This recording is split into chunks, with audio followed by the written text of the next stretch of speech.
Le regard plongé dans ces documents, Samoura Alassane tient à nous présenter ce qui est selon lui la preuve qu'il est bel et bien le propriétaire de l'espace querellé.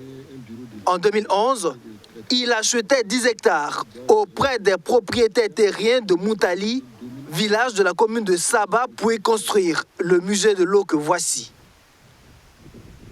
L'infrastructure est bâtie sur 1,5 hectare. Et ce sont les 8 hectares et demi restants qui font l'objet de convoitises de la part de certains autochtones du village qui auraient parcellisé et ont même déjà commencé à vendre les terrains. Et les 2 hectares, c'est vraiment le cœur central du musée, parce que dans notre schéma d'aménagement, c'est ici qu'on devait construire toutes les infrastructures du musée, notamment la réserve du musée et puis les bureaux. Donc c'est là qu'ils sont venus, ils ont occupé et puis ils ont parcellisé et ils ont commencé à vendre. Dans cette affaire, il y a 2 mises en cause.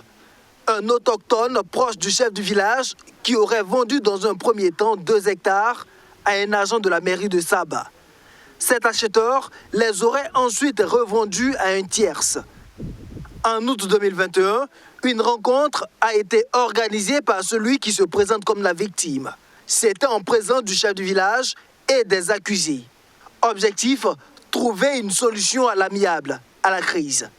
Et ce jour, à l'Assemblée générale, ils ont présenté des excuses, et au chef et à moi-même, pour dire qu'ils ne reviendront plus là-dessus.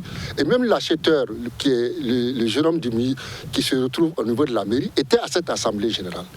Donc pour moi, on avait fait table rase, parce que pour moi, c'est le dialogue seul qui peut résoudre ce genre de questions. Mais comme ils ont insisté, ils ont revendu, et ils pensent que par la force, ils peuvent faire ce qu'ils veulent. C'est là que nous, on est parti en justice. Et je pense que le chef même est parti témoigner au niveau de la police judiciaire pour faire comprendre qu'il n'est pas d'accord avec ce qu'ils sont en train de faire. Et le chef aussi a compris tout l'enjeu de ce musée de l'eau pour son territoire. Parce qu'il s'est dit que ce musée peut aider son village à prospérer.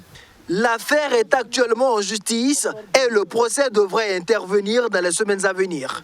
Mais en attendant sur le site, des maisons sortent déjà de terre à proximité du musée de l'eau qui risque d'être envahi si rien n'est fait, s'inquiète son premier responsable.